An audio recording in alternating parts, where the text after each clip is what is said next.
મહિનાનો ચોથો મંગળવાર છે. કેટલામો? ચોથો. દર ચોથા મંગળવારે તમે બધા આવો છો ને? હા. તમે પૂર્ણાશક્તિ ખાવ છો? હા. બરોબર. આજે તમને કિશોરીઓને કાયદાનું જ્ઞાન દેવાનું છે. શેનું? કાયદાનું. કાયદા કેવા? તો કે જો બળાત્કારી કાનૂની કાયદા, બાળલક્ષી મહિલા અને બાળલક્ષી માળખાઓ, અનૈતિક દેહ વ્યાપાર અને પ્રતિબંધક અધિનિયમ, કામકાજ સ્થળે મહિલાઓની જાતિ સતામણી અટકાયત અધિનિયમ, બાળ લગ્ન પ્રતિબંધક અને દહેજ પ્રથા. બરોબર. પછી જે આ ચોપડી છે ને એમાં તમારી બધા જ કાયદા છે. કૌશલ્ય તથા કાયદા અંગેની જાણકારી. સંચાર એટલે શું? ઉદ્દેશ, સમય મર્યાદા અને તાલીમની પદ્ધતિ.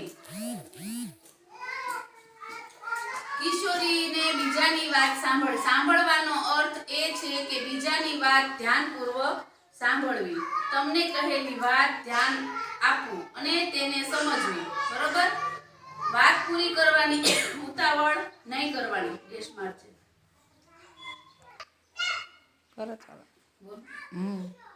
તરુણી માટેના મહત્વના અધિકારો અને કાયદાઓ. વિષય: અગત્યના અધિકારો. સમાનતાનો અધિકાર, સ્વતંત્રતાનો અધિકાર, માહિતીનો અધિકાર, જીવન તથા વ્યક્તિત્વ સ્વતંત્રતાનો અધિકાર, મતાધિકાર, શિક્ષણનો અધિકાર. અગત્યના કાયદાઓ: બાળ લગ્ન પ્રતિબંધન ધારો, બાળ મજૂરીનો કાયદો, ગેરકાયદેસર હેરાફેરી અટકાવવા માટેનો અધિનિયમ, દહેજ બંધન, ઘરેલું મારપીટ અંગેનો કાયદો અને ગર્ભસ્થ શિશુના જાતિ નિરીક્ષણ પ્રતિબંધ ધારો. આહાર, પૌષ્ટિક આહાર. આમાંથી બધી જ વાનગીઓ છે, બધામાં તમે પૂર્ણાશક્તિ થોડી નાખીને બધી જ વાનગીઓ આમાંથી બનાવી શકો. તમે બનાવો છો ઘરે? હા. બનાવજો. મને ફોટા મોકલજો બનાવી.